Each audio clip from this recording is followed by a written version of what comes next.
I remember asking God, like, God, they've refused our offer. We must have heard wrong. As a result, I think we just need to raise our offer by a little bit. And we heard the loudest growl out of my stomach. And then I get a call from the broker.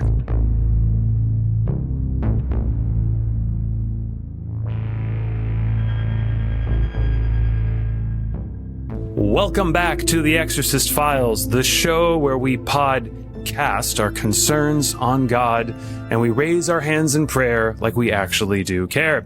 I'm your co-host, Ryan Bethay, and today we are getting into AI, eschatology, mammon, and how to lean on the Holy Spirit to make wise decisions. Our guest today was actually featured on another podcast where I interviewed him with my lovely co-host, Abby, and his interview has garnered almost 8 million views and downloads, probably even more than that by now. He is a prominent financier and investor, an avid Facebook commentator on the New York Knicks, PGA, and soccer. He's also a pastor. He has a PhD and is the man who put the MIT in Smite, the AI in Praise, and the Earn in Discern. And yes, I'm aware that's not spelled exactly the same. His financial returns are so good, his fund has become known as a hedge of protection fund. Please welcome the 7th most spiritual John I've ever encountered, my dear friend, John Kim. Thank you for having me, Ryan. And thank you that is definitely a first for introductions, but I'll remember that indefinitely. We aim to please. And even though they're not a sponsor, I will now do the ceremonial popping of my Waterloo. There's people wondering what the secret is to my bubbling, effervescent personality. Waterloo. Guava berry. When think sparkling water, think Waterloo. If someone's listening from Waterloo, sponsor us. Okay. Gotta get the plugs on when we can. All right. John, I have so many questions for you, but we're going to start with just a little of our ecumenical icebreaker, which we ask all our guests. I actually have no idea how to classify you in any Christian tradition. You are, I think, like a Penta-Catholic, Anabaptist, Orthodox, pragmatist, Jedi warrior. I love that you've always been a mystery to me. So I don't know how to even phrase this, but what is something, you are not Catholic from my understanding. So, John, what is something you deeply appreciate about your Catholic brothers and sisters? Well, I would say the Catholic tradition, I am a vineyard person, which I can go into later, but I would say about 15 years ago in my life, in my journey with God, the best of the Catholic tradition became sort of entered into my world, particularly through monasticism. Organizations like the Jesuits, the Benedicts, the Franciscans, and I was utterly fascinated that whereas in Protestant evangelicalism, it seems like there's people who work in the church and then there are lay people. But in the Catholic tradition and also in some of the other high church traditions, there was this notion of orders, people who wanted to follow God with a very high degree of intentionality.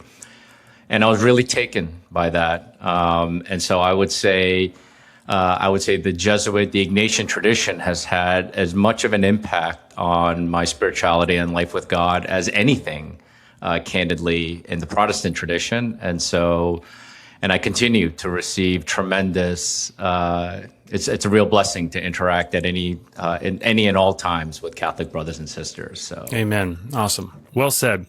Now, I want to start because this is such a wild story. You've shared it before, but some of our listeners may not be aware of it. And it is so relevant to everywhere we're going to go today because we are going to be getting into AI and just being a good fiscal steward and just all the areas that you've had a tremendous impact in. But you are, and you would be the first to say, the recipient of supernatural grace and a huge blessing from God. And I love that about you. And so would you mind giving us your testimony of how God actually does renew the mind? Well, just to get a little bit of context, and, I do say this with the utmost in sincerity and humility, but, I was a valedictorian in my high school class without, candidly, I was just sort of enjoying life, but, school came relatively easy to me. And then similarly, I did my undergraduate up in Cambridge at Harvard, and it also felt, all things considered, like it wasn't like a terrible, the trajectory as far as difficulty goes did not was not materially different from what I experienced in high school. And then right after I finished my undergraduate, I went down the Charles River to do my PhD at MIT. And that was sort of the reality, kind of hitting the wall moment. I distinctly remember those first several weeks. I'm sitting in these lectures, and for the first time, I can barely understand my lecture notes. I can barely do the problem sets. And I'm sitting there, at this point, so much of my identity was wrapped up in being a good student and excelling academically that I was,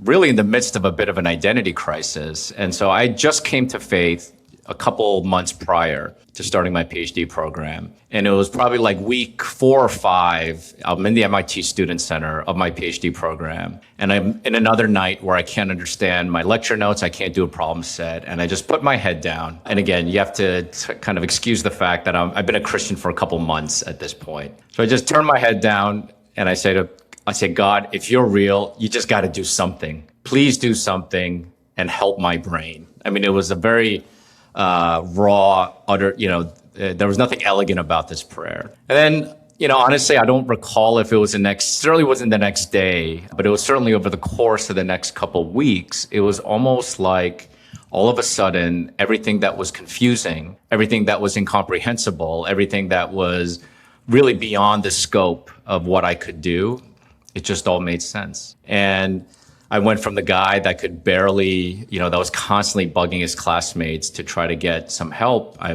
Kind of became the person that people went to when they had questions. And so, that all happened in the span of about a couple months. I remember some of the most vivid details, like it was yesterday, but that was really the first time I encountered the presence of God in a very real and tangible way. It wasn't just about a cool thing that happens in church. This was at the very center of who I am, what I do. And God met me in a time of pretty extreme need. So, Yeah, that was about 30 years ago now, fall of 1995. Wow. Okay. So, do you think God just basically came in and rewired your brain? Is that what happened? That's how I describe it to people. I don't know how else to explain it.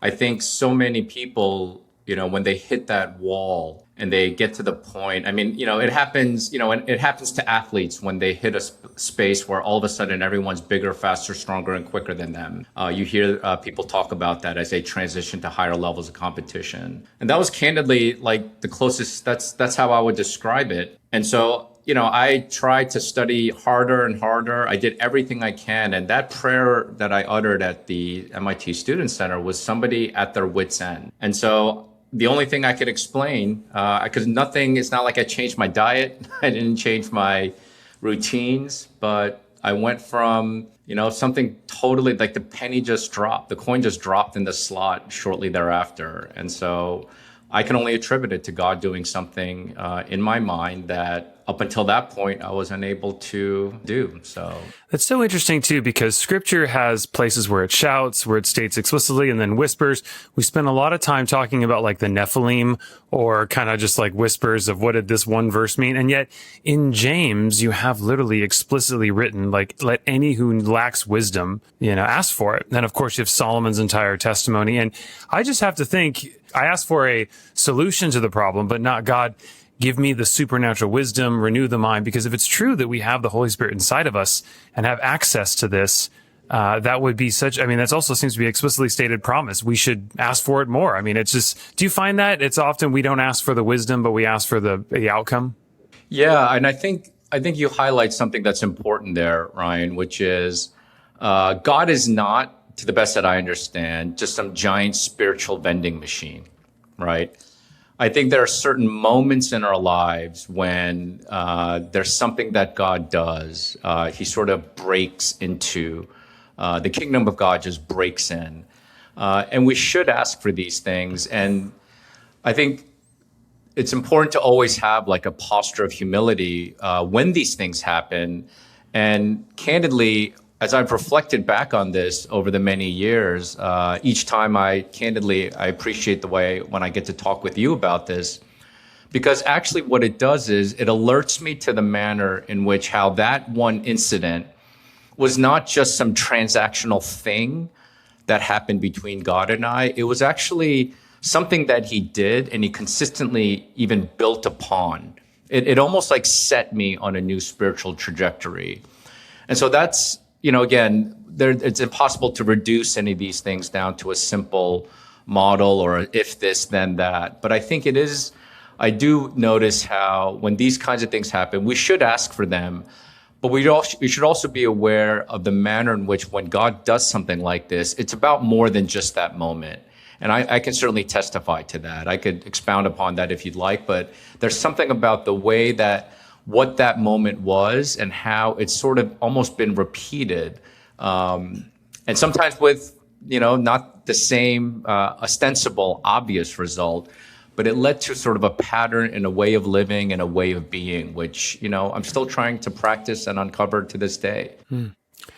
Now, you had this experience and God rewired the mind. Did that motivate you? Because one of the things that I appreciated that you shared on your other interview on Heaven Meets Earth is that you were one of the people, and I remember because we met at a business conference and they were like, and I told them, like, what do you think about John Kim? I was like, oh, he told me the Holy Spirit kind of helps lead his investment decisions. Like, he's not supposed to say that. And I love that because it makes sense that if we are stewards, and I mean, you look at the Old Testament and David's like, Lord, should I go fight the Philistines? Yes, you should. In fact, the only time David gets into trouble, it seems, is when he doesn't ask. So as someone who's had enormous success, will freely admit that it is a result of God blessing and offering that. What is your general stance and wisdom on asking the Holy Spirit, discerning investments and business decisions? Yeah, I mean, I think that if the earth is the Lord's and everything in it, and I do believe that's true, then there's no decision, whether big or small, whether high level or low level, strategic or tactical, there's no decision that is outside the boundaries of the wisdom and the sort of omniscience of God. And it behooves us to ask him. And it behooves us to go to him with a posture of prayer, with an open-handed humility. I mean, again, you asked me earlier about what I could say about the Catholic tradition. The Ignatian tradition has a lot to say about what it means when we enter or explore weighty decisions and have true, they call it Ignatian indifference. What does it mean to abstract ourselves from our own hopes and desires? And of course, anytime somebody's in the business world or in the investment world, we want our decisions to work out. We want these things to lead to investment returns, to profitable results, to winning in all its shapes and forms. And I think there's something about the process of really trying to seek the face of God and seeking what does it mean to acquire godly wisdom and godly discernment with respect to a decision that has to be made. Sometimes are mundane decisions like, should I invest in this? How much should I invest in it? And then oftentimes are also more sort of nuanced and complicated things. Should I hire this person? What might it mean to bring this individual into this sphere, into this enterprise? What are the implications of that? I think we got to bring all these things to God. And that doesn't mean we leave all of our natural, hard-earned and acquired sort of skill set. But what it does mean, and I will testify to this, the real consequential decisions really fall outside the boundary of what you can learn at places like Harvard or MIT or Stanford or textbooks or even business case studies. And I think being a discerning person and being able to access a divine imagination turns out to be pretty central, I think, for this kind of decision making. Well, you touched on something then, and I want to get into a little bit, maybe this is a good segue to get into AI. Because we've had so many listeners write in and ask about what our role is. What is the role of AI? Does it play an eschatological role? It's changing the fabric of how we work and operate. You're someone who invests in companies, very familiar, professionally have to be very involved with it. Let's start at a high level. How should a Christian think about AI and its impact on humanity, dignity of work, and our future ways to make a livelihood? Yeah, I mean, this is the topic of the day, and rightfully so. The first thing I want to say is every Christian that shows up and wants to be faithful with their public life, the first thing they have to deal with, they have to live in the realm of reality. The reality is that AI is by a wide margin, in my opinion, the most consequential technical development of my lifetime. It is coming at a breathtaking pace. The economic incentives that are in place, not just for the frontier labs that you all know about, like OpenAI, Anthropic, Google, Facebook, and whoever, but even the sovereigns. Even now, it's in the national interest of nearly every major government to get their arms around this technology, because there's no part of our lives, not just the economics, not just warfare, every area of our lives will be touched by this. And it is coming, and there's no way to, quote, stop it. I mean, that's the one thing that, I understand that there are Christians that feel like there's so much danger, and rightfully so. But what you can't do is you're not going to stop this from coming. So with that as the foundation, at least the approach that I've adopted is I view AI as a tool. It is a tool. So God created man, and then man created this tool. We were created by God out of love. Man created AI as a tool to help us. And so if we properly think about AI as a tool, no different than any other technology, no different than the hammer or the wheel, the question we should be asking ourselves is, how can AI be deployed to advance the ends and purposes that God has for us as his children? God's ends and purposes for us as his children, I don't believe they've changed at all since the day he created us. Obviously, the technological frontier, the economic possibilities, the pitfalls and dangers have changed over time, and we have to be cognizant of those. But I'm actually optimistic about the possibilities of what AI can do for us as a society. And I think Christians need to be very much in the game. And the last thing I just want to say is, you don't need to be an AI researcher. You don't need to work at Anthropic or OpenAI. The beauty of this technology is that I think all of us, and especially those with a redeemed view, a kingdom-centric view of what is possible, have a huge role to play. And there's high impact things that all of us can do. So we can't exit the game. We have to be very much in the game. And if we bring the best of our tradition to this moment, I actually think we will help not just the church, but society very, very broadly, because this thing is coming for us, whether we like it or not.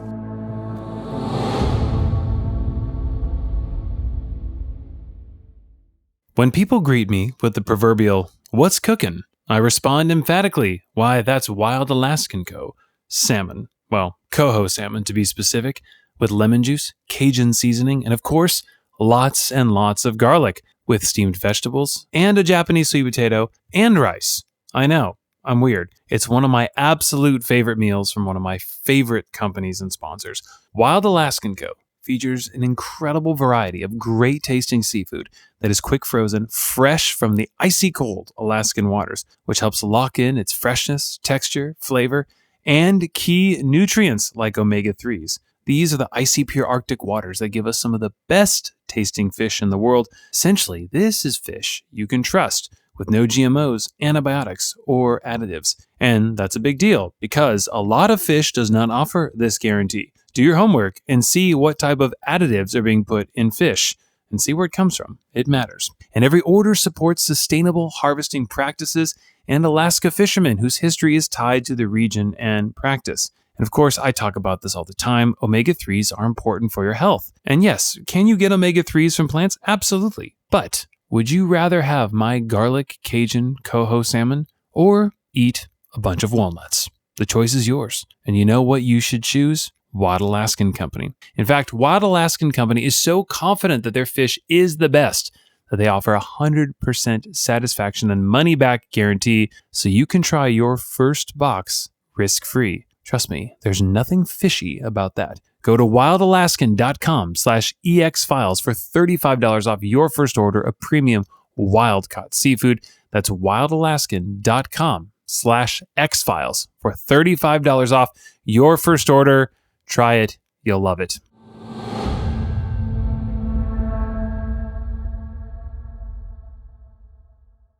Help me, OS1. You're my only hope. Well, my hope for great skin. OS1, that's the special ingredient in OneSkin, a special peptide designed to fight zombie cells, which contribute to visible signs of aging. You know, those lines and dullness that creep in over time. And trust me, I don't know about you, but I never want to be dull. I've tried a lot of skincare over the years. Some works, some doesn't. Actually, most don't work. And I think this actually works. I've been using it for a few months now, and I can actually see a difference. And no, it's not a vanity play. It's just I love to be outside. I love the sun. I know the sun is not doing my skin any favors, so I love that I can, along with a great sunblock, use OneSkin to help keep my skin looking great. OneSkin's results are backed by 4 peer-reviewed clinical studies, over 10,000 5-star reviews, and they've been recognized by Bloomberg as a leader in skin longevity. In fact, they tested over 900 different peptides until they found the OneSkin. And, well, that's the backbone of all their products. You really don't need a complicated routine to help with great skincare. I mean,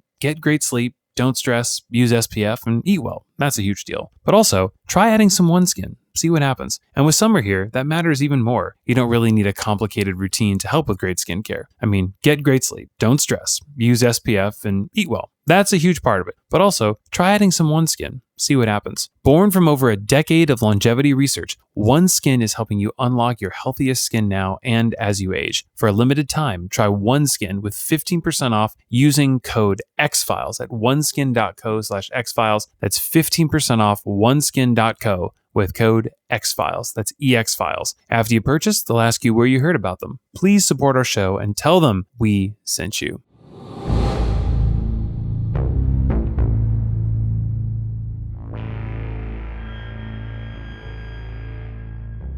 So let me ask you this. I had my first experience the other day where someone showed me content and I just thought it was bad, but I didn't know it was AI. And it was pretty jarring for me because I have clung to, maybe the best way to put it, the hope that there will always be sort of the Gladwellian blink mentality that I'll be able to discern the difference between AI, the uncanny valley.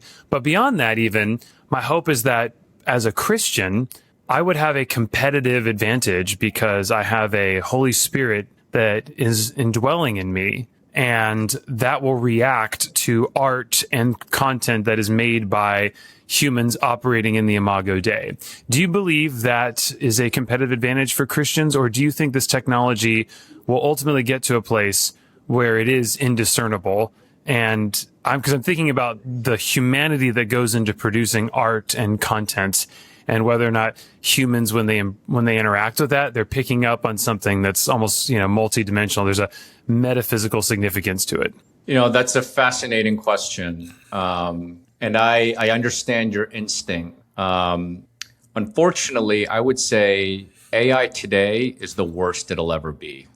And whatever you experience there, the sense that, wow, I wasn't able to immediately tell, because in the early days that was sort of, you could sort of tell, right? I mean, the way the kids say, they would almost immediately tell, oh, that's an AI, or you're behaving like an AI even. And so I think though, I actually feel like the pace at which this is improving and the almost deterministic way in which the trajectory is just sort of laid out before all the frontier labs, I don't know. I would say that, maybe a particularly discerning person would be able to tell, but the masses already, and we saw this already in social media, it's very hard to tell what's fake news, what's something that was put in front of you that was fabricated and the algorithm just amplified versus what is actually real. So what I will say to this, though, is the following. And again, this is why I'm optimistic. I always ask myself, in a time when AI is encroaching every sphere of life, making intelligence and content and maybe even creativity abundant and cheap, the question is, what is scarce? What is rare in a world where AI encroaches on so many spheres? It's a big question, but one area that rings very true for me is that human presence will be scarce in the age of AI. And so while you might not be able to tell what's an AI when you're watching a screen, you can absolutely tell if you're in a room with real embodied persons made in the image of God. And I'll just actually say that it's super interesting that in the Gospels, in the book of John, it opens by saying that the Word became flesh and dwelt among us. So the God of the universe, who has access to all the things, omniscience, omnipresence, all the things that technology promises, chose to come into a specific time, a specific place into a specific culture. He chose embodied presence and the limitations associated with that for his redemptive plan. And I think that while, again, we may not be able to tell on a screen or in some digital medium what's AI and what was created by a human, what we can tell is when we are in the presence of other embodied persons made in God's image. And I think that's where, what the demand and the human heart will long for that. And I think we as Christians have a lot to say about what it takes to fulfill that deep desire. So you don't like, for example, the scriptures are ontologically just special in the sense that they are words, but they are words that when we read them, there's some promise that happens or something metaphysical that happens. And it's ontologically different. Do you think that when humans create art and everything that goes into art, et cetera, that art becomes ontologically different than art that is created by AI, and that difference will be discerned by people? Because I'm with you that it's an amazing tool for efficiency when I'm having just lots of thoughts and just, kind of just throwing them out on a page, and it helps me just organize everything. It's wonderful. So in that sense, it's filtering. But as far as generative AI, which is probably where I'm most concerned about, do you think that human-made art will be ontologically different as a human kind of acting as like in the Imago Dei of creating something, that would actually confer some ontological difference to the art made versus the generative art that a human would just look at and go, man, there's something that's like stirring inside of me? Do you think that's possible? Well, I think there's a question underneath that I just want to make sure I have clarity on. So let's say somebody sings a song with just their voice without any, and it's all a cappella. We would say, oh, they're singing entirely as a human, right? Now, what if somebody is singing with a guitar, right? There's now an instrument, something that was made by man that has entered into the scene, okay? And, some guitars are better than others, but let's say there's a very, very well-crafted guitar that really amplifies that person. Now let's take it to another level. There are these, again, I don't know much about this, but I see them online. There are DJs who know how to mix and create, and they use sort of digital tools to create a really interesting environment. And some of these DJs are considered real artists for the manner in which they can use technology to create rooms and environments. Now, AI is it's certainly a leap forward, and it's an aggressive implementation of this trend. But what happens if tomorrow's artists are people who've trained Claude or trained ChatGPT with a particular kind of insight? Maybe they've prayerfully considered how to create their Claude.md file or their Claude skills file. And therefore, you can tell the difference between what the AI creates again. What if there's a huge difference between how an AI prompted by a real artist versus somebody who's just sort of messing around? I just think some of these lines are a little more blurry than we choose to admit. And so it's a little hard to just say, does it mean that we as Christians who are encountering and conversing with the Holy Spirit, should we be able to tell? Again, it begs a question like, what does it mean for something to be like human? There's no such thing as just purely human generated art anymore. Like that, I feel like that train left the station a while ago as well. Yeah, and you do bring up some interesting questions. Like a piano's a piano in some sense, but if we're looking at Amadeus, right, and you have Mozart sitting at it, versus the other guy who's half as talented and jealous. His name escapes me. It's like Salieri, right? Salieri. And both of them have the same piano. They're both putting in different inputs. One is putting in the inputs of Mozart, and it comes out an entirely different product. We wouldn't accuse we would say, oh, Mozart's a genius. So he's learned how to use that tool. And both of them have ostensibly had access to the symphonies of their day, have had access to the same opportunities to study.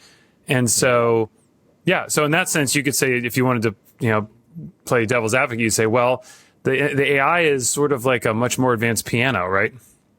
I would actually I mean, if I were to extend that analogy forward, what you just said, I would agree with. I mean, I know there was a AI generated artist last year. I think the name was Solomon Ray. That there were a couple songs that hit the top of the gospel Billboard charts. People didn't find out until after the fact that it was an AI generated song, and it created a lot of consternation among actual Christian artists who maybe work in a more traditional form. And again, that was actually one of my thoughts, was that, I was telling, worship leaders and Christian artists who were, very, very much upset when they heard that this was happening. And I just said, look, many of you guys are beneficiaries of technology that came prior. And so in some sense, this is what AI is. It's an accelerated, it's a drastic step forward, but it might be a difference of kind, a difference of degree more than a difference of kind. So I think it's an open question still,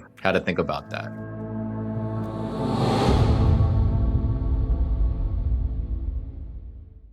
I found a great quote on sleep the other day. It said, "I want to be like a caterpillar.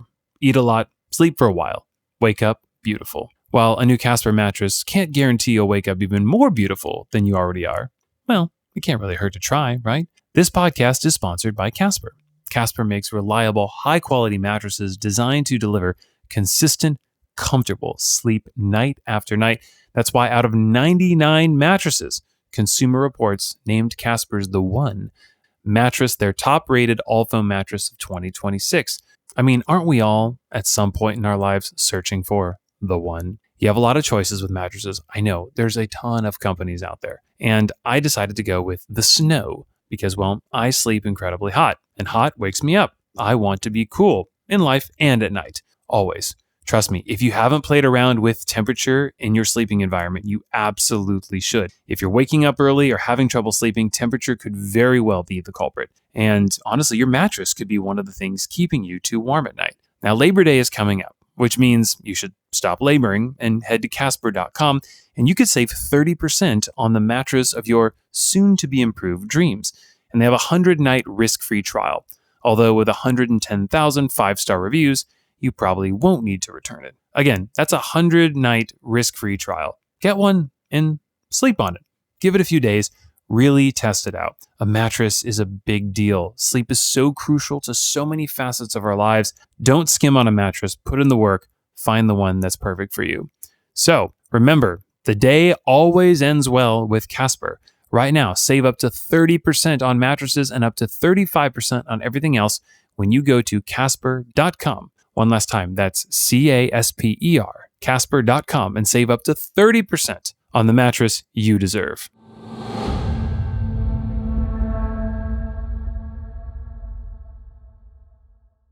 Recently, I decided to run an experiment. I took the ingredients from Mars Men, a longtime sponsor of our show that has a supplement designed to help optimize energy and testosterone, along with recovery, and I put the ingredients into an AI model, and I asked whether this AI model thought, based on the data available on these ingredients, if this could potentially help the average male, and guess what the answer was? Yes, especially if it helped address underlying micronutrient deficiencies. Now, as men age, we lose testosterone. It is a fact of life, and the modern lifestyle is contributing to that greatly. Stress, being behind on sleep, diet, even exercising too much. Yes, that is a thing, and it can hinder testosterone, but we don't have to do nothing. There are things that we actually can do to address this. First, optimize everything else. Sleep well, eat great, balance workouts, and then consider Mars Men. Mars Men has a unique ingredient profile that if you search each one of these ingredients individually, you'll see there is some very interesting data. Go look it up on your own. Ingredients like Tongkat Ali, Shilajit, zinc, boron, all these things can support healthy T levels, weight management, and exercise performance. And it's made right here in the USA, and every batch is third-party tested. That's a big deal because you want to make sure whatever you are putting in your body is actually helping. Mars Men also has a 90-day money-back guarantee, so there's no risk. Worst case, you don't absolutely love it and you get your money back. But over 91% of users report higher energy levels. Thousands of guys are feeling incredible results.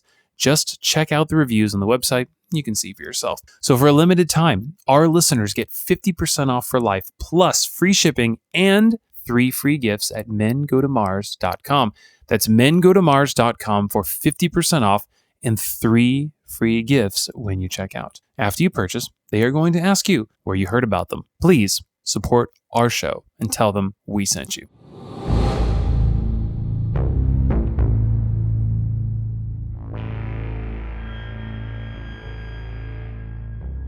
Well, you bring up a good point too, which is if I'm a musician and I'm in Elvis's day, right? And you've got all these incredible Delta blues recordings, and he grows up in gospel and the blues. And so he listens to that, and he sort of that totally influences his sound and decides to run with that.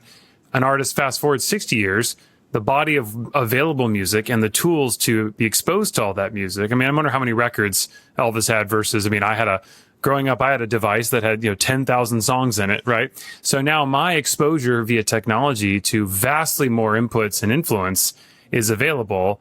And so is this the next logical extension of that? Sounds like what you're saying is like, hey, now it's just filtered better and it can be used for that. And then, you're a math doctorate here. So at some level, right, music is also math. So it tends to be, I would imagine, the most susceptible to computer influence, right? Because a computer could, and correct me if I'm wrong here, but mathematically, could you run an analysis on the top pop songs and find correlations in particular notes and numbers that would say, hey, generate for me patterns that would work like this? And then a musician or artist could then take those patterns and use it for inspiration?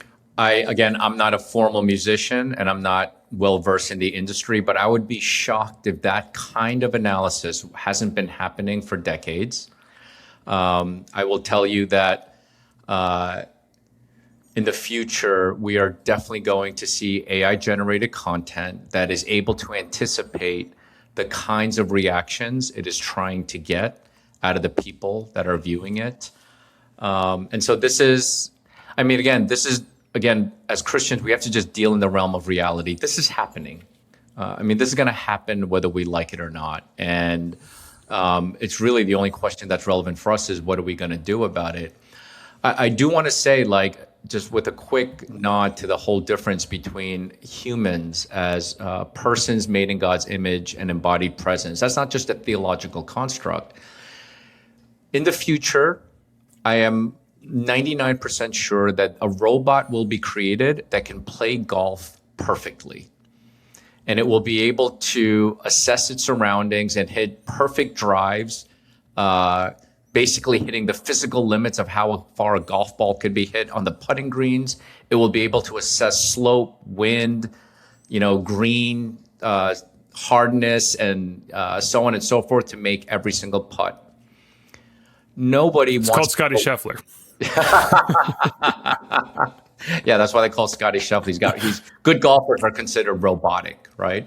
But nobody wants to go watch a bunch of robots play golf or a bunch of robots play basketball. They want to watch embodied persons do that kind of thing because that's what makes it something. Now, things like Formula One are kind of at the intersection, right? Because the team of engineers that can build but at the end of the day, the driver is a huge, so it's both the sort of technical talent as well as the incredible driver is what makes. So these things are always mixed, but at the end of the day, we need a significant human element to get us interested in watching those things. And I think that analogy extends beyond just live sports and live concerts to just sort of the greater realm of what does it mean for us to gather as embodied persons in a particular place and giving our attention to one another. Again, I think that's what's going to be scarce and that's what we should be leaning into.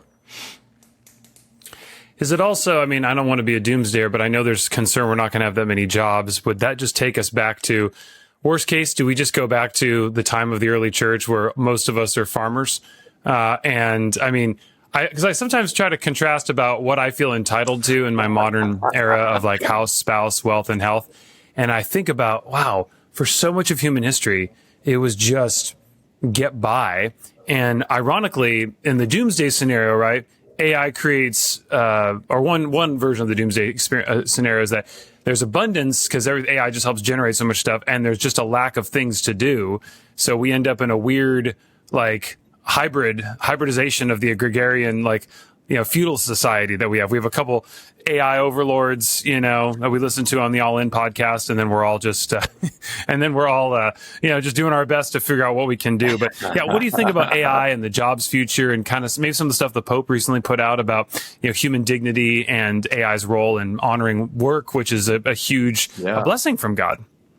Yeah, let's just go back 200 years, and roughly 80% of the U.S. labor force was involved in agriculture. And today, it's close to between 1% and 2%. 75 years ago, you had roughly just under 40% of the U.S. labor force was involved in manufacturing. Today, it's about 8%. We've drastically reduced the number of people in farming and in manufacturing over the last couple hundred years. And yet, we have more food and we have more stuff than we know what to do with as a society. This is the story of economic progress. This is what, when they use the term, you may have to be familiar with the term creative destruction. What used to take 10 people now just takes 1 or 2. And as a result, the job of the economy is to figure out how to gainfully redeploy those other 7 to 8 to 9 people. And we've actually done a fairly decent job of that over the last couple hundred years. Now, no guarantee it will continue, but I think that perspective is important and it matters. And it actually presents the opportunity that people of faith have to be creative and forward thinking in this moment. Yeah, so let me ask you that. What is the creative advantage a Christian has, for lack of a better term, in this AI dominant world, for those who are indwelled by the Holy Spirit, access to the mind of Christ?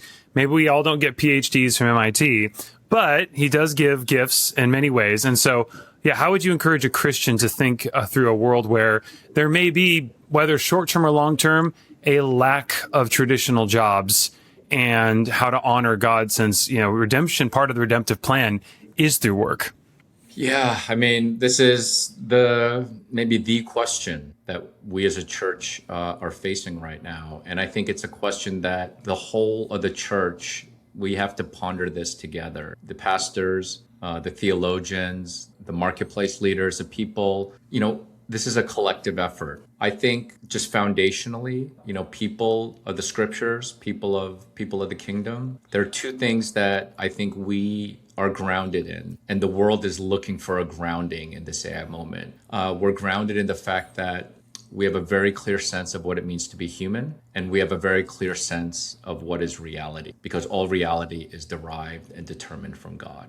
Armed with those two things, and we also have a tradition that actually values human presence. Now, look, I know a lot of the church, especially the Protestant evangelical church, has, sort of gone about this sort of how do we grow, how do we scale? And, there are ways in which it's kind of, maybe pushed against some of the things Bud about to say. But the best of the church, and I'm using the capital C church here, has a tradition of gathering, has a tradition of rhythms, of sort of sacred rhythms, of opening up our homes and having meals around a table. I think that we know more about community, presence, trust, these kinds of terms. I think we have a better sense of this because it's ingrained in our tradition, not because we're smarter, not because we're better than anyone, but even with all the ways in which, the church has flaws and is broken, we have certain practices and traditions that give us a clue as to what matters most in this moment. Now, some things should be done within the context of the church, i.e. like what I'll call a non-for-profit type of organizational structure. But then other things should be done in the context of a business. Like, I wonder what hospitality looks like in the coming age. Like, what does it mean to create physical spaces where hospitality, a certain kind of hospitality and a certain kind of experience that is really filled with human presence? Like, what would it mean to create businesses and spaces like that? Because again, those will be in high demand. I mean, I already see it among the younger generation. I know they spend a lot of time on their phones and there's a lot of doom scrolling going on, but I do think that the demand for real human interaction, we see it in the prices of live concerts. And I mean, the Knicks tickets, I mean, that's a little bit of an oddity right now because Knicks fans are starving right now. But live sports is another thing. As much as I love watching TV on live sport, there's something about being in a room and cheering on your team with fellow fans. These are the kinds of experiences, these are the kinds of things that I think we should have a natural advantage in thinking about how to build not just companies, but I'll just say, generally speaking, organizations that are leaning into these things. Because again, these are the things that will be scarce in the coming age, where AI becomes to infiltrate every area of our lives. And so as perhaps one of the hopeful notes we think about, you mentioned the agricultural percentage of the demographic, producing that food went seismic exponentially down. And yet we have so much food that you were explaining to someone 100 years ago that the other crisis we're going to have is we're going to have too much food, and we're going to be able to preserve it. We're going to eat too much and not move. And so we'll have that issue. And so what then gives rise to is, Michelin star restaurants and creative ways of, preparing that food. And now we have dozens of amazing food shows that, showcase ingredients that create a supply chain from hell. Around the world. I think about what goes into my smoothie in the morning. There's like 9 I think, how many of the G20 are represented in my smoothie, to get me the ingredients I need there.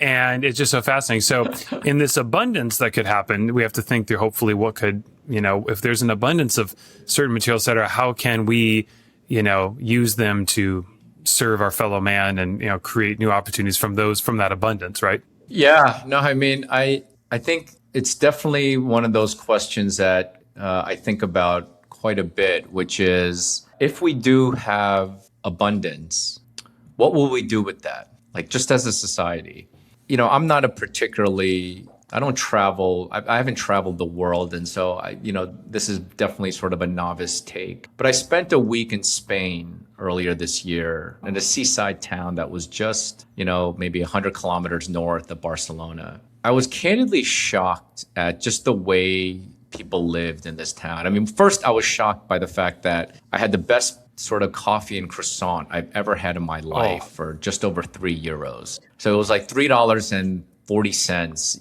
US dollars. And you couldn't get that for $10 in New York City. It'd probably be like $15 to get a coffee and croissant that good in New York City. I was staying in a hotel that had an oceanfront view. It was a beautifully appointed hotel. I think the price was maybe about €100 per night. So it cost less than the Hampton Inn in Orlando that I was staying in just a couple months prior. And the people that inhabited this place, they were working class Spanish folk. So there was something about the quality of life. They maximized their lives. Even the way the town was laid out and the way that people were interacting with one another, there was something deeply human. There's that old adage, like, what does it mean to have enough? Or, there are stories about, I don't know exactly, I'm going to butcher all the details, but like when people, there was some financier was hosting a party and an artist asked his fellow artist, what do you think about the fact that he made more last week than you'll make in your lifetime? And the other artist responds, well, I have something that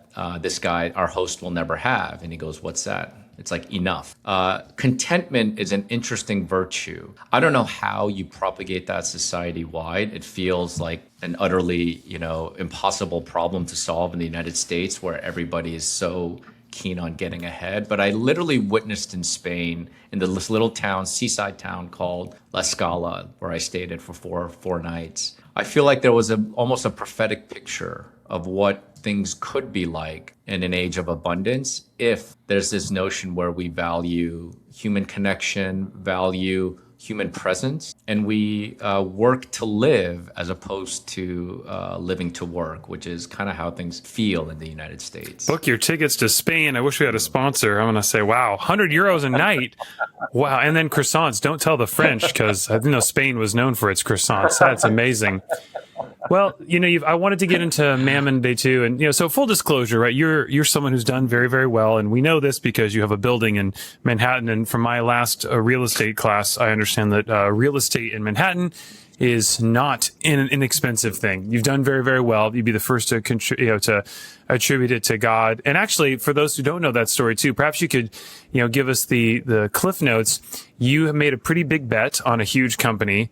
And part of the discernment process for that was actually, inviting God into that process. And you'll be the first to say results may vary. I'm sure when you file your K2s, if the sin is listed as a liability because it would obfuscate the Lord's voice. But walk us through a little bit of like that story and how you kind of came into means. And then I want to get into, for those thinking, oh man, I just want that. You can talk about the experience of what that actually is like and what it does to your spirituality. Of course, yeah. And again, I just want to connect it to what happened back at MIT, like that moment that I felt like that God did something inside my mind. And that was a good, 15 years prior to the story I'm about to share. And so, back in 2011, there was this little company called Tesla that very few people knew about.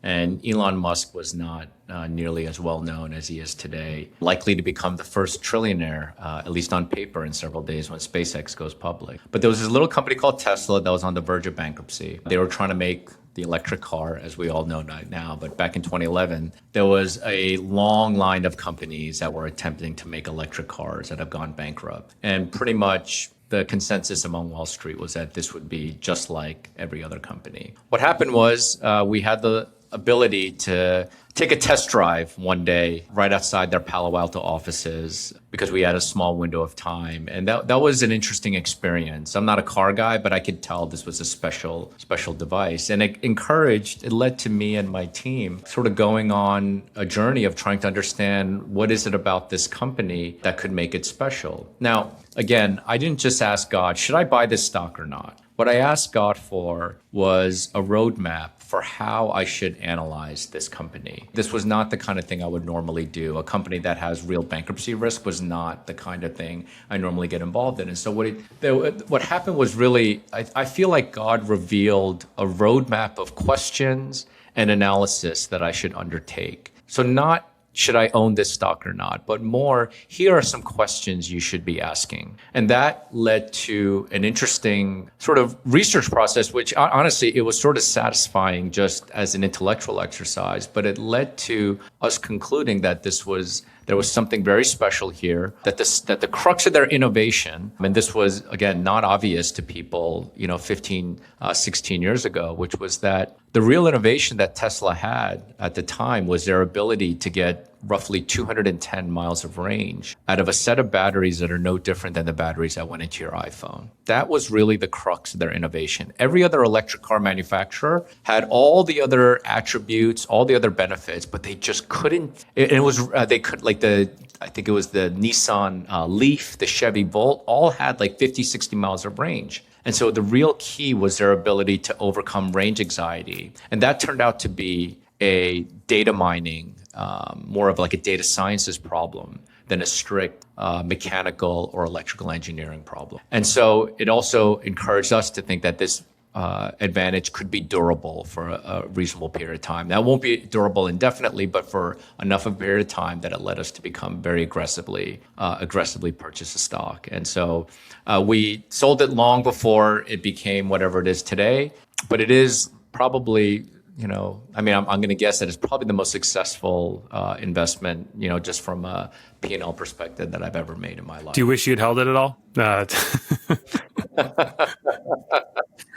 I do care about, I am a valuation conscious investor. And so when it became, and it continues to, Elon's a very good storyteller. And so there's always a significant premium that we're not necessarily comfortable with. But yeah. No, he does. We're happy with what happened. Yeah. Elon does bring an interesting multiplier that just is a completely proprietary thing. It's like, I hope one day to get to a name level where it's kind of what Mark Cuban does sometimes. He'll invest in something, go on the news and talk about why he loves it. And then that has to affect the stock. I always wonder, like Elon puts money into anything. It's just like, if he started a pager company, I'm pretty sure Bloomberg would run an article that's like, pagers are coming back, right? Like we're returning to a simpler time, right? Again, this probably goes beyond the scope of this podcast, but I will say that Elon's a highly controversial person. Anyone who's accrued the kind of wealth and power that he's accumulated is going to be scrutinized, and at least 40% of the country will be programmed to despise him. But there's quite a bit to recommend. And so, yeah, certainly not an Elon Musk fanboy, but there's a lot to admire about kind of what he's done. And so... No, he had a wall of people even back then that were the primary his handlers. So I met the people on their investor relations and their CFO at the time, but yeah, never got to meet him personally. So, John, what is your advice to, again, so you did really well. The Lord blessed you. What is your advice right now for those who want to be a better steward? If the idea is that, and actually, let me start with this. As a Christian, do you believe that we have a obligation to, wherever possible, do well in the marketplace if we're called to the marketplace? Because if we earn our money, we can be good stewards of it and help, participate in the kingdom. Then I'm doing a very crass example here, but say I'm competing with someone else and it's like, well, if I can get those dollars, I trust, hopefully, that I'm going to be a good steward and tithe and sow into the work of God, versus an extreme example of someone who just is collecting a bunch of money and blowing it on things that we might, as a Christian consensus, say not furthering the kingdom of God. So do Christians have a obligation, if called to the marketplace, to try and be as close to 10 talent stewards as possible? I think Christians have a responsibility to be faithful in the marketplace. Sometimes faithfulness will mean pursuing trajectories that are not as highly compensated and as economically rewarding as others. However, in my experience, faithfulness and a diligence and an attentiveness to being outstanding and extraordinary at our vocations will lead to significant economic reward. And so I don't want to say that we should be pursuing that with the goal of stewardship in mind. I think we should be pursuing faithfulness and excellence as its own virtue. And sometimes, not all the time, but sometimes, if we do those things well, there will be significant economic reward. And I do think at that point, the question of stewardship is absolutely central. And, there's no handbook on stewardship per se. At least I'm not aware of one. It's talked about constantly in the scriptures, but it's talked about in parables and it's talked about with some abstraction. I think that every Christian who is fortunate enough to experience significant economic reward must go on a journey of what it means to be a faithful steward. And I know I sound like a broken record, but the journey of faithfulness as a steward is really a journey of what it means to become close to God, to develop an intimacy with God, and developing the ability to hear God's voice. Because if you have a significant pile of financial resources that need to be stewarded and deployed, there is going to be no shortage of people who are telling you how that should be deployed. Well-meaning people. There are experts and podcasters and God knows how many people out there that have thoughts on what you should be doing. And some of that, again, much of that is useful. But at the end of the day, I think these are choices that have to be made with a small circle of trusted people. But ultimately, these things are decisions that are made in solitude with the Lord, because we have to stand in front of God. There will come a day where we have to stand in front of God and give an account. And to do that well, I think we just have to, along the way, we have to become very good at sensing what God is doing. I always say, Jesus only did what he saw the Father doing. That's one of my top 5 most interesting things that Jesus said, because it sort of implies that there are many, many good things that might not be what the Father's doing. And so now we're coming full circle here. The Ignatian tradition of discernment. What does it mean to discern well? What does it mean to be able to sense what God is doing and then to join in, to see whatever financial resources we have as joining in on something that God is doing, and not like money is not the primary actor. Money certainly facilitates, money can accelerate, but the primary actor is that God is doing something, and our job is to actually really develop that sense of what God is doing. You touched on something, and I guess I have to correct myself or check myself, is that our goal is to be obedient and faithful, not successful. But success will come from those things. Because do you find that, especially in American Christianity, there's an implicit assumption that if you are doing well economically as a Christian, it must be because you're living a life pleasing to God. And if things are not going well, it must be do we all turn into Job's friends? Like when someone's going through economic hardship and it's like, man, are you praying enough? Are you doing stuff? All good things, right? And of course, God does use downturns and things to get our attention. But do you find that there's that kind of understanding that your actions, like works-based, salvation is alive and well in American evangelical tradition? I would, and I would say the answer is a resounding yes. I, in my own sort of way, have contributed to this. So this is I'm not casting judgment on some sort of, abstract institution. Like even in my own life, I know how much, and what it does is it makes me humble in a way.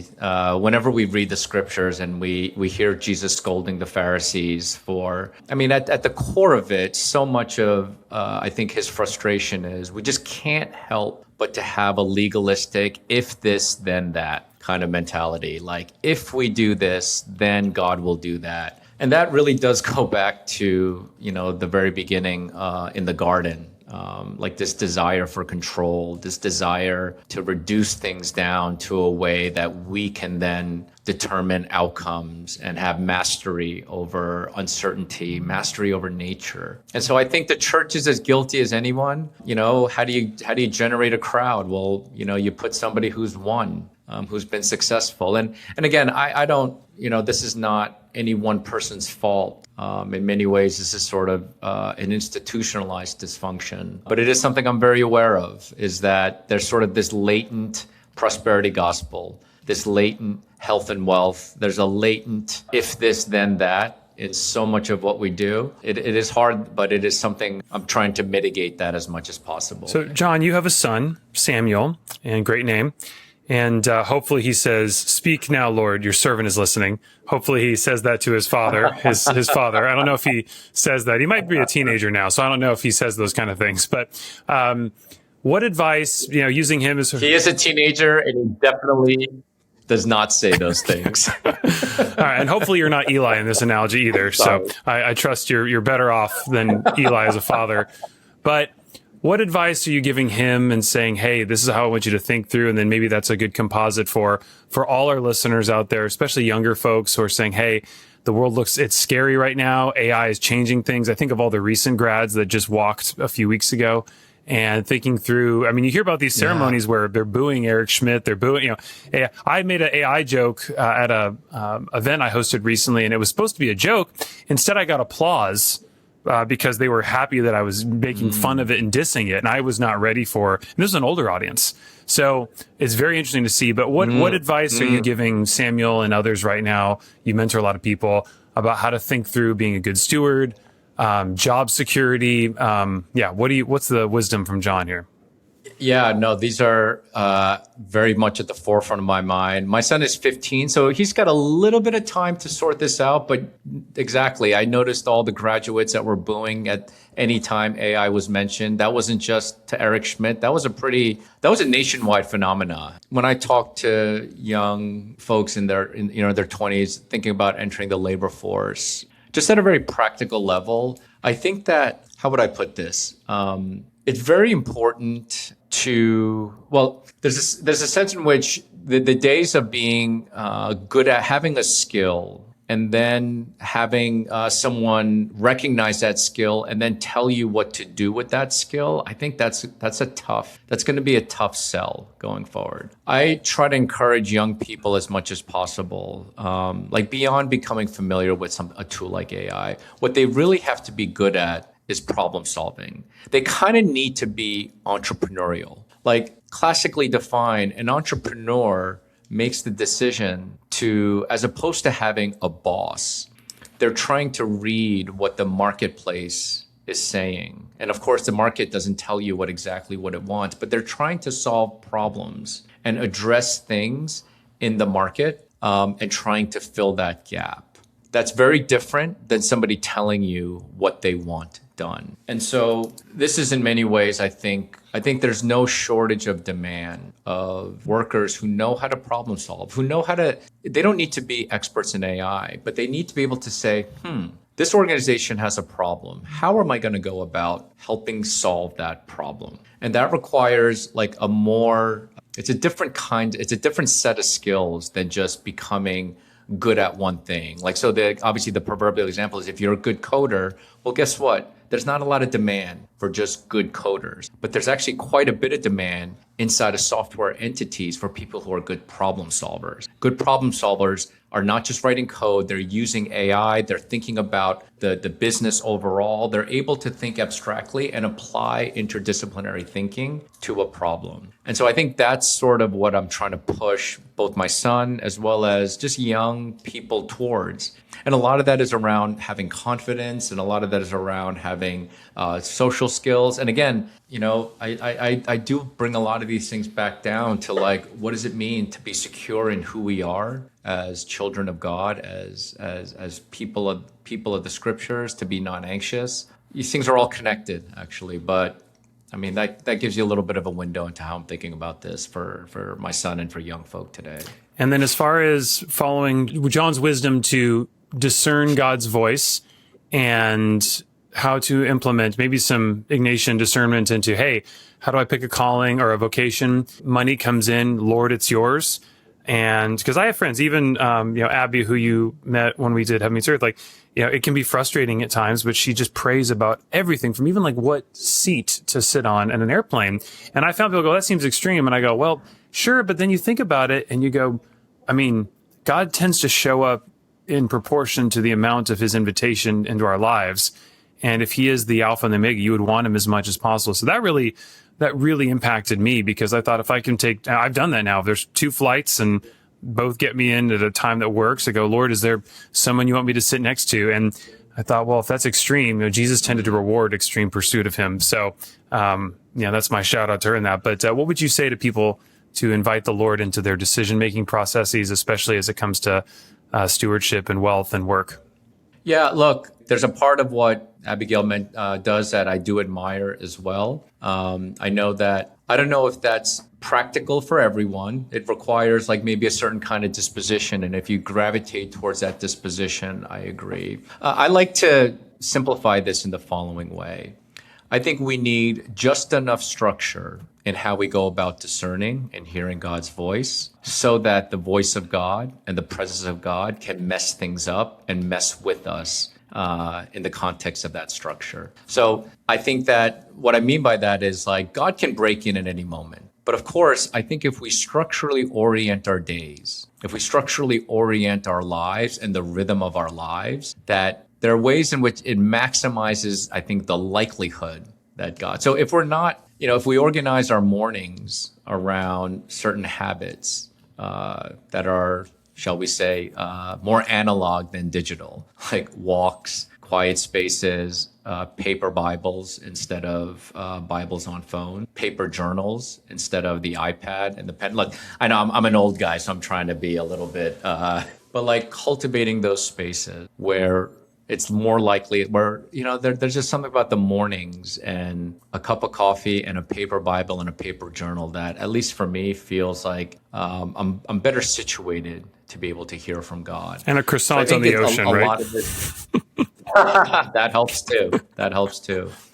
But I spend a lot of time encouraging young leaders and young people in general to cultivate the habits that promote a life where hearing God's voice on the regular becomes just how we live.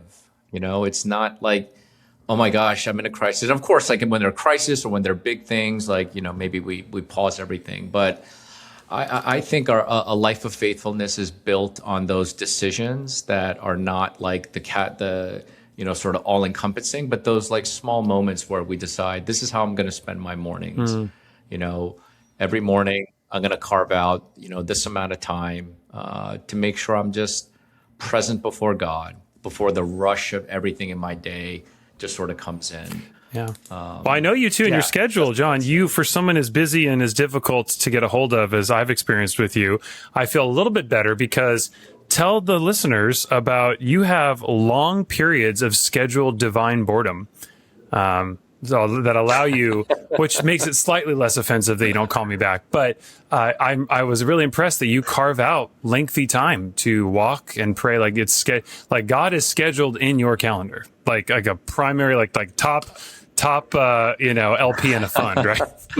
And I have to admit that I probably violate my commitments more often than I would when I would like, but I definitely do my best to just have these long blocked out periods of time of uninterrupted, which really means it's mostly not being in front of any digital device, which means that I can't be reached. And I'm not tempted to check an email, or I'm not tempted to go, oh my gosh, a thought just came into my mind. Let me iterate on this with Claude or ChatGPT. Like whatever your digital temptations are, it's become, I think for a long time now, and it's a virtue that I keep coming back to. It definitely takes on different forms, but just to disengage with the digital distractions and even with other humans, embodied persons, and to find myself, whether it's to go for a long walk or to sit in the courtyard of our building when I know that there's nothing that's, where I can't be interrupted. There is real value, maybe more value than ever, to being bored, to even working through. I always tell people, man, that those first 15 to 20 minutes, like I actually need to just put a clock down and to just say, I'm going to be tempted because the thoughts are just coming at a furious pace. But those first 15 to 20 minutes, you just have to say, that's sort of like your down payment. If you're going to spend a couple hours in silence and solitude and pursuing the contemplative life, those are the investments you need to make. But boredom is great. It's almost necessary. And the scriptures tell us Jesus often withdrew to lonely places because I imagine he had more demands on his time than anybody, than Elon Musk or the president of the United States. And so he withdrew to lonely places. I think that's an essential part of what it means to be a functioning person in this moment. John, what is something as a fruit of this exercise? How have you learned to discern God's voice? Does he show up as a thought? Is it somewhere that kind of invades out of nowhere? And then maybe an example or two of something that's thought, I think that's God. I'm going to act on that. And it was proven correct. I've got a set of devotionals. But again, this is not a marketing thing by any stretch, but there's this thing called the Handbook to Prayer, which is really just praying scripture back to God. And I think there are millions of versions of this. So this is not just a prayer guide that is structured enough, but basically repeating God's word back to him. And there's also one of my favorite devotionals comes from, it was actually my wife first sent this to me. It's from Ligonier Ministries and R.C. Sproul. Just these simple daily devotionals that are topically engaged, but are absolutely, again, just rooted in God's word. That practice. And very recently, I was involved in a situation with one of our major portfolio companies where there was like really a major breach in trust and confidence between, myself and the lead founder. And it was, this isn't the first time something like this has happened, but this one really got to me because, I just felt like I'd been my best self. I'm not always at my best, but in this situation, I feel like I was at my best. And my instinct as a type A sort of aggressive person, like I want to solve this and I want to be able to do something about it. There was a scripture, I think it's Exodus 14:14, where the Israelites are running from the Egyptians. And it says, you need only be still, the Lord will fight. And it's a simple scripture, but it was timely in that moment because I basically, and it's very hard for someone of my personality, I just said, you know what? I'm actually going to be still right now. I'm not going to try to find a solution or make a set of calls or somehow strategize. I'm just going to let this thing play out and trust that God is doing something. Now, it took quite a few months, but I think there's real healing there. And again, I always want to say your mileage may vary, but I think that it's the most recent example of a very charged moment where I think the ability to locate myself in the biblical narrative, to be reminded of the scriptures, what the scriptures have to say, and the timeliness of this devotional kind of resulted in me taking a course of action that, I suspect that if I followed my default tendencies, and I would have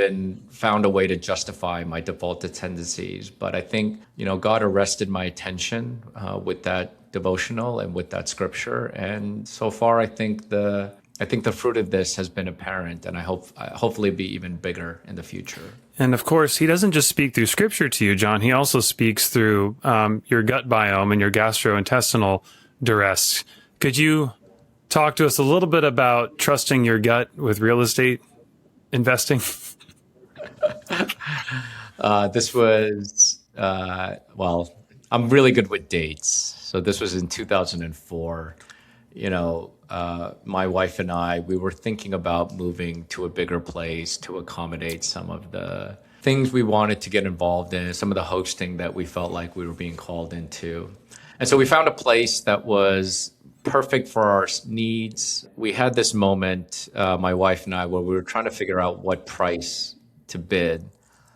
And so, we started with a price that was somewhere near the list price. And I said, God, if this is the number, please reveal it that it is so by having an audible sound come from my belly. I know this sounds totally crazy, but this is a long time ago. I'm just like trying stuff. It's okay. You're Gideon at this point. I think God, you're Gideon. I think God was tickled to death. Yeah, exactly. And then I gradually started to lower the price little by little. And then finally, there was a price that was pretty far below the asking price. And then both my wife and I heard the audible sound. And then we basically put that in front of the realtor. They kind of said, we appreciate it, but we're not going to transact at that price. We were very confused, as you might expect. We felt like we heard something from God. We went back into prayer later that evening. And, I remember asking God, God, they've refused our offer. We must have heard wrong. As a result, I think we just need to raise our offer by a little bit. And we heard the loudest growl out of my stomach. And my wife was just like, oh my gosh, it is very clear that God does not want us to raise our price. And so, we were really confused. We tried to do this in as faithful a way as we can. And then, my wife was just leaning into some of her prophetic instincts at this time. And she's just like, look, this was a Sunday evening. And she just said, look, I feel like God just said to me that, just to wait 3 days. And I was like, all right. So we waited Monday, nothing. Tuesday, nothing. Wednesday, sort of around 10:30 a.m. I was actually, this shows how long ago this was. I was AOL instant messaging with my wife about a separate matter. And then I get a call from the broker saying that if we're still interested at that price, we'll have a deal. And I remember texting her, OMG, to my wife. Wow. At that moment, that on the third day, we get the call back from the broker. And we lived there, for 10 years. That's candidly where we started to do a lot of the things that have sort of received its sort of fuller bloom here at Coram Deo, this sort of multi-purpose facility we have here in New York City. Wow. But like I said, I think the beauty of when God speaks and when God does these prophetic things, it's the gift that keeps giving. It just like coming back to MIT, it just changed the trajectory of my life with God. It was about more than just that moment. Even this thing with my stomach growling and this real estate purchase, it's about more than just that transaction. It was about the kind of life of hosting and gathering that it sort of put us on, that is now in many ways kind of what we're doing, a major part of our lives here in New York City today. So yeah, when God gives, when God interacts with us prophetically like that, it turns out to be about more than just that moment. Wow, that's amazing. Also, it gives you pause, right? If you got a really prophetic wife, you better be careful. I think of Gehazi coming back from Naaman and Elisha saying, where have you been? And he's like, I've been here the whole time. And he says, did my spirit not go with you? So be on your best behavior, John. Yes, sir. Yes, sir. I know we got to get you out of here. Let me ask you this, John. As someone who has just been blessed with a lot of means, talk to me a little bit about mammon, the love of money, what you've seen, how its effects on people, and then maybe to people who are thinking, gosh, I'm just barely getting by, and it looks like they have it all. There's a downside, or there's a cost to having a lot of money. I've seen it having worked with a lot of people, immense wealth. And could we just get some reflections on just the love of money and being a follower of Christ and kind of what you've experienced with it? Yeah, I mean, there's so much to say, but just to be concise for a moment, I think the scriptures speak about the love of money. I think, and mammon, I feel like, is about more than just money. It's sort of this all-encompassing, I think maybe power is the real proxy that people are going for. And money is certainly one of those things that if you have, it's a good proxy for power. And I think that's really where the danger resides, because it's not just about people who accrue significant financial wealth. There are so many other forms of power in this day and age that people are pursuing. And I just think that there's something about, this is why silent solitude and the contemplative life is so, again, it's not the cure-all, but I feel like when you regularly engage in these sort of monastic rhythms that basically remind you of the importance of simplicity, of the quiet life. I don't know, for me and for people that, the folks that are sort of in the community and the spaces that I inhabit, I've just sort of noticed that, whether you have significant power and resources, or whether you have or you don't have them, the temptation's always there to have more. But I think that these rhythms of rest, these monastic rhythms that are ancient, again, not complicated, they're not new. They're kind of making a little bit of a comeback with some thinkers and writers that are somewhat popular in the church these days. But those tend to be, for me, the simplest ways to curb some of these instincts and to curb some of these temptations. And I'll say this in particular for men, for young men that are in this lot. I think friendship is I think being genuinely known, which I know it's hard, especially for leaders and for people who are growing in authority and favor with God and man. It can feel lonely, but it's important to be known. In fact, I might even argue that the best antidote to becoming a sociopath or somebody who is like consumed by power is actually just to be known, to be genuinely known by a group of people. That in of itself somehow does something to us, I think spiritually. It mutes some of our worst instincts because I think these things thrive in isolation. So be known, be very well. You know a lot of rich people, John, since you get to do life with some of them. Does money buy happiness? Or, is it, we're painting with broad strokes here, but you live in Manhattan, the city where just living there requires a certain level of competence. It's tough, but any observations on having interfaced and intersected with some of the wealthiest people in the world? I can definitively say it does not. I mean, I came from the world of hedge funds and private equity, and my guess is that the divorce rates are a lot higher in my industry than in the national average. I think that, or at least that's sort of like my sense. And yeah, I mean, in many ways, many of the folks that I've, been in vocational life with for a long time, I mean, they're living proof that, they have the resources to buy whatever they want, and yet they're always searching. They're searching for more. Now, they don't always direct it into ways and trajectories where you might find better answers. So they run a lot of experiments, and there are many experiments you can run these days. I know it's a cliche, but it turns out that the scriptures have a lot to say about where contentment comes from, and not just like the proverbial life with God, but even the kinds of habits, the kinds of relationships, the kinds of things that we anchor our lives on that are more likely than not to lead to the contentment. It's hard to tell somebody because there's always somebody wealthier than you in New York. That's one thing. So it's hard to know, like, where does even the concept of having enough, like, where does contentment even come from, right? Especially when it's that drive for more that was usually what led to the success of most of my peers. So I'm preaching to myself at this point. Hey, we all need to. All right, John, last question. I'd be remiss if I didn't ask you, and I'll lump these two together. We've had a lot of UFO talk and then AI talk. And you hear AI, it's funny, both of those seem to have a plausible role in eschatology, but I'll just take each one of those. So one, do you think AI could plausibly be involved in the eschatology end times? And then also, what's your thoughts on the UFOs? Could it just be a demonic deception? Because I've been asking myself, what would actually cause humans to worship something? Right? Not like you're really good, not like LeBron James, you're amazing, but you're still a human. Like, I'm not going to call you God. Like, what would actually cause a human being to say, yes, like, I worship you? Don't have a lot to say about UFOs. I know there's been a lot more talk about that stuff recently, but I've not totally investigated. But it would not surprise me if things... I understand the nature of the question based on the little that I've read. I have a little bit more to say about it with respect to AI.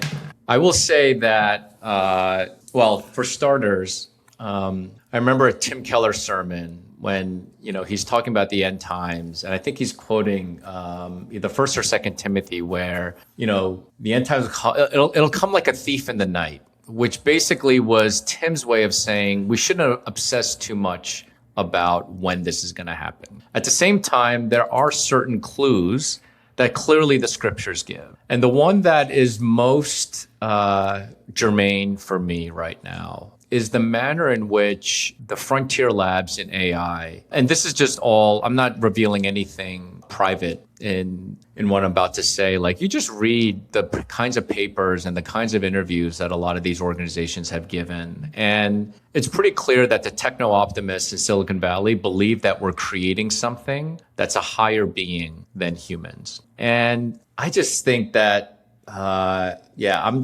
there's something in there that reveals something about like the character of the end times. Now, like, I don't think too much about like, is it imminent? I think about with AI, and I say this a lot, I think more in terms of Genesis than Revelation. I think about AI as a tool. I think about God's command to fill the earth and subdue it. I think a lot about how AI is in many ways a modern day sort of representation of the Tower of Babel, where, the scriptures tell us that speaking one language, nothing they attempt to do will be impossible for them. That's what an LLM is. An LLM has flattened all data into one language, the language of tokens, which when you apply transformer-based neural networks on top of that, that's why you get something that is so powerful. But I think about what it means to reverse the curse of the Tower of Babel. And, in the New Testament, it's all about scattering. In the Tower of Babel, they wanted to gather and build a tower to the heavens. They feared being scattered, understandably, because it was right after the flood. I'm imagining this is where the kind of picture in my mind's eye is a community of Christians that are scattered in every sphere, in government, in nonprofit, in business, in technology and non-technology, but it's the scattered people of God with a real redeemed vision of what it looks like to fulfill our calling as sons and daughters of the King, and to continue to build signposts that the kingdom of God is at hand. I don't know if that delays the end times, but I do know that that's sort of, I take the calling from Genesis 1 to fill the earth and to subdue it very seriously. And I think the picture of scattered believers, the church scattered, occupying every sphere of private and public life, and demonstrating that the kingdom of God is at hand, that's the picture that I want to see. Amen. Oh, John, we could talk until Christ comes back, but we don't have that much time. Or maybe we do. We don't know. Who knows? But John, can you swear under oath that you are actually on the call right now and it's not your AI avatar? We're not quite there yet, but I am training an AI. No, I'm just kidding. To replicate my thoughts. This is me. I don't know how we would verify this. We need some. There's a totem. Like, we need like Inception. Everyone needs to have a totem that will be able to authenticate and say, this is who I am, I mean, I actually, in my family, we actually started talking about doing just like a private password totem, because we've already had one call come in where someone tried to use my voice while I was traveling to tell my dad that I needed money. Wow. Yeah, that's an easy one for the AIs to replicate, because getting your voice replicated is not that hard. Especially if you're a podcast host and there's copious amounts of it and you're an extrovert. So we'll invite John back to discuss my new peer-reviewed paper, Are Extroverts More at Risk for AI-Induced Geriatric Fraud? The answer is a resounding yes. So on that note, John, JK, thanks so much for joining us, and I hope you'll come back and talk to us soon. And as long as I have a job and a podcast that can't create me, I mean, I love this because I tell people too, tell me you agree with this as we go out. Own your likeness. Like if you're at all in that world, like try and get your likeness down and brand it, because AI can't replace you as of now. So if you want to create a brand around yourself, at least for now with the copyright laws, you can still have yourself, right? Indeed. It's always a delight talking to you, Ryan. I mean, I know we're doing this in this podcast format, but it's super, I really enjoy doing this. So I'm really happy anytime you want to continue this with any topic. Hopefully in 2 weeks, we'll be talking about how the Knicks have delivered on a 50+ year promise. But in case they don't, we'll talk about something else. Well, for anyone who doubts the veracity of generational curses, as have been documented in the show, they need look no further than certain sports franchises. Right, John? That is for sure. Absolutely. Well, thank you for listening, folks. This is John Kim. I'd tell you where to find him, but you can't unless you seek him with your whole heart. We'll put some links to anything he's done that he'll permit us. But at the very least, hopefully we can find a hotel wreck in Spain for you all. So God bless you all, and thank you for listening.